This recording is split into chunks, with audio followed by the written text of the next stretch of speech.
So this is the 2019 BMW 5 Series. So this is the diesel 520D luxury line, and straight up the alloy wheels, as you can observe, are of the base version. This is the base model.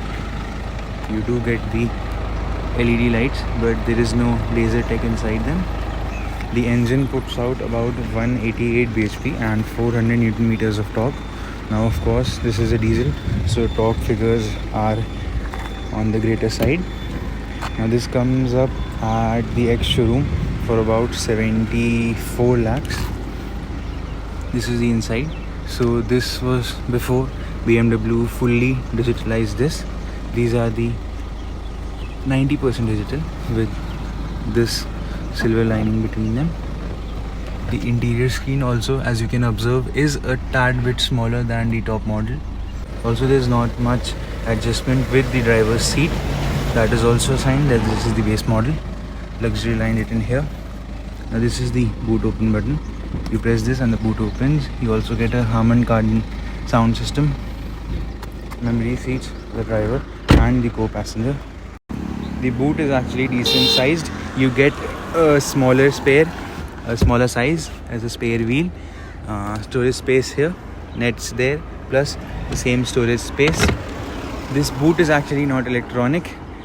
As you can observe, there's a button, and you can use this button to lock the vehicle as soon as you take out your luggage. So we'll just close this.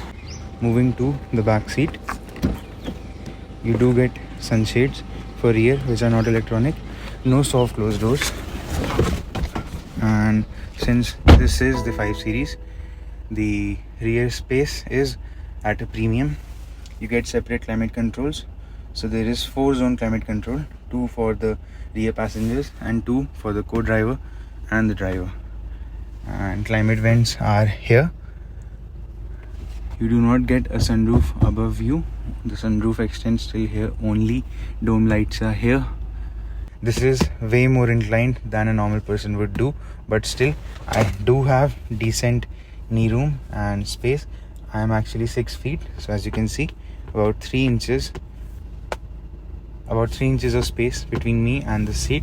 Also, the seats are caved inside, so you also get better leg room. Flimsy seat pockets. You also get decent and big door pockets. Same Harman Kardon sound system. You also get a subwoofer for this in the back. As you can see, there is an electronic sunshade for the back mirror, which you can control from the driver's side. And this iDrive system is actually touchscreen and also has the controller knob here. Now let's move to the front seat.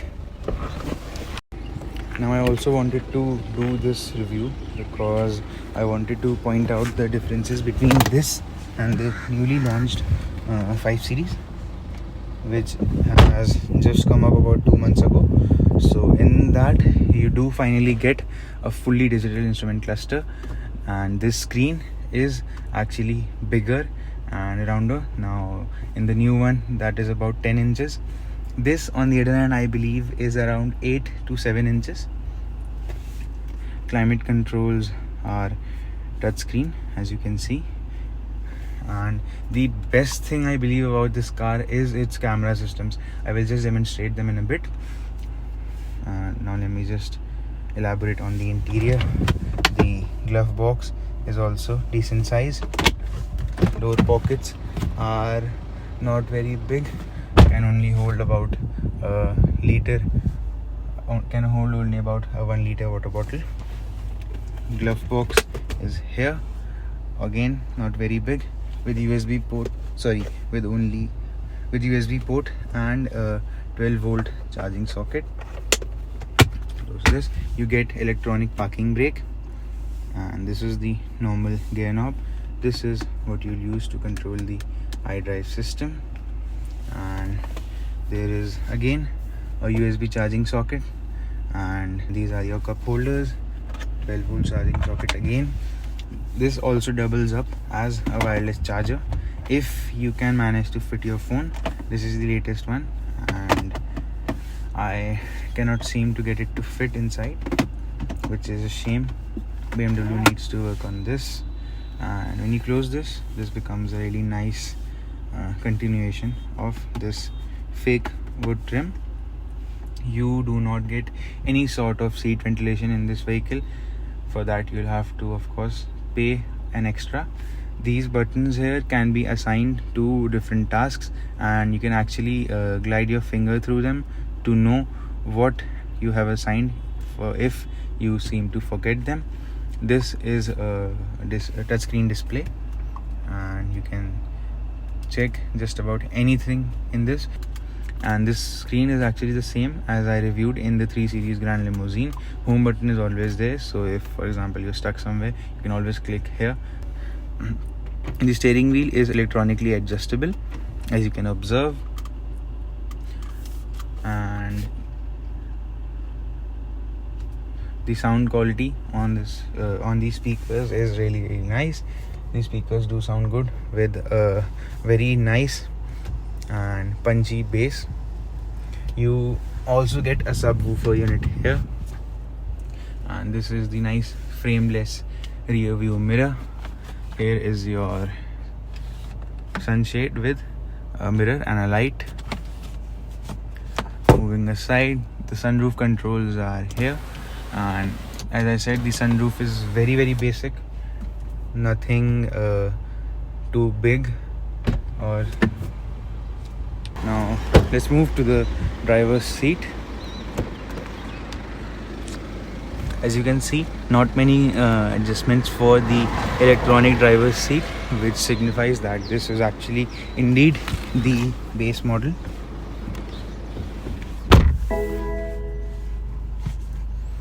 You've got electronic steering wheel adjustment, and I've already elaborated on the display screen. Now these instrument clusters change when you change the mode. Right now I'm in sport, so let's just put it into comfort. So now, as you can see, the instrument cluster changed, the style of it changed. On the left side you have your fuel, and on the right side the temperature. The left is the speedometer and the right is the tachometer. Now if you put it into Eco Pro, your speed limit is restricted to about 120 kilometers an hour. You get electronic parking brake with auto hold function, and you can also use the shift knob to manually change the gears, or you can always use the paddle shifters, but they do feel a bit flimsy. Now this is the M Sport. Here is your wiper stalk. This is your turn indicator, and here is the automatic setting for the lights, which can be used to stop the beam from dazzling oncoming drivers. Now I'll just demonstrate the camera system of the vehicle. For example, if you're into drive and you're moving in the front and you're approaching an obstacle, so the camera system will know, as there are parking sensors in the front, and it will engage it automatically. I'm just approaching this. As you can see, the camera system came up, and there is adaptive guidelines for the front as well as back. This has got 360 camera. As you can see, it marks the areas which I'm about to hit in red, so that I know that I have to make sure of this. This gives you a top down view. As you can see, these guidelines are moving towards me as I'm approaching the obstacle. Also, the rear view camera moves. I believe the camera doesn't move. This is actually a wide angle view, so the software actually changes the direction of the camera as soon as you turn. As you can see, the rear view camera is moving. Technically it's not moving, it is the software doing its thing. You can always set the camera to auto. For mind you have to set the camera to auto for it to engage automatically as you're approaching bumps. Now we'll just move to the driving part of the review. Now we've shifted to drive. We'll put the vehicle into sport and we'll start driving. So initially you do get the torque grunt, which is very famous in a diesel, and it should be. That is why people pick a diesel over a petrol.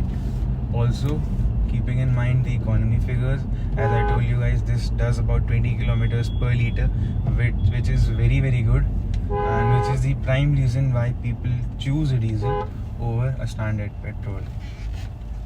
Now the steering wheel is, as always, typical BMW. Very good response, very good road mapping. You can feel the road through it. When you put it into sport, it adds a little more weight to it. It adds a little more agility. Now this is no sports car. This does about 0 to 100 in about 9 seconds, I believe. 9 to 8.5 seconds. Of course, the power output is about 180 bhp. But you're not buying it for the speed. If you want to go for the speed, just opt for M5 or take the petrol one. You're buying a diesel to save fuel and also cruise in the back seat with your chauffeur, and that is where this car excels in. Now this is no E-Class. The E-Class comes with electronically adjustable rear seats, which is missing in the 5 Series, which does come in the 6 Series.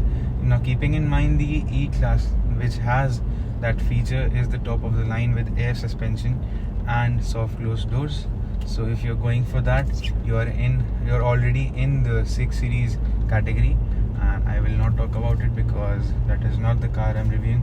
I'm reviewing the smart businessman's car, the 5 Series, the diesel one.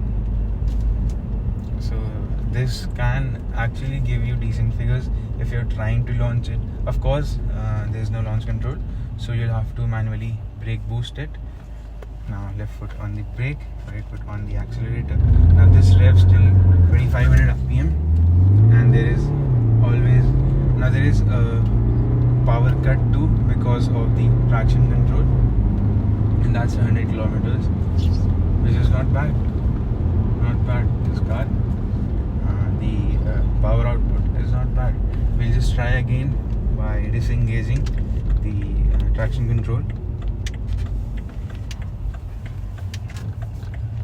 Now, since this is a rear wheel drive car, you can always drift it around. Now we'll try to brake boost it. I close the traction control.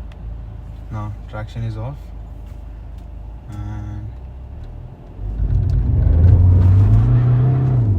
as you can see, there was actually a lot of wheel spin, and this is what the 5 Series is famous for. Now this is the drifter's car, the enthusiast car, because it revs so freely, it does burn out so freely that every enthusiast chooses this over a standard E-Class. Now if you're into the market for not very expensive enthusiast car, which you can also drive on Sundays and cruise along in the weekdays, this is the car for you. Decent figures for the economy, 20 kilometers per liter, better than I think most economy cars, and very strong, very punchy for its class. 74 lakhs on ex-showroom, I believe around 78 to 80 lakhs on road, not more than that.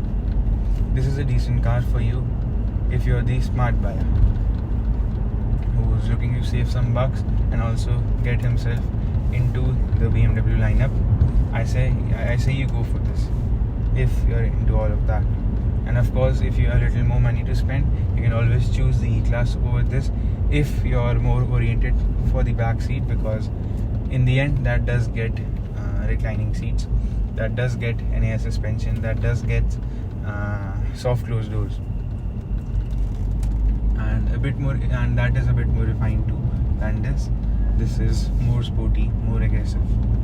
Now we'll end the review here on a good note, and do like, share and subscribe, and I'll see you guys in the next one. Thank you.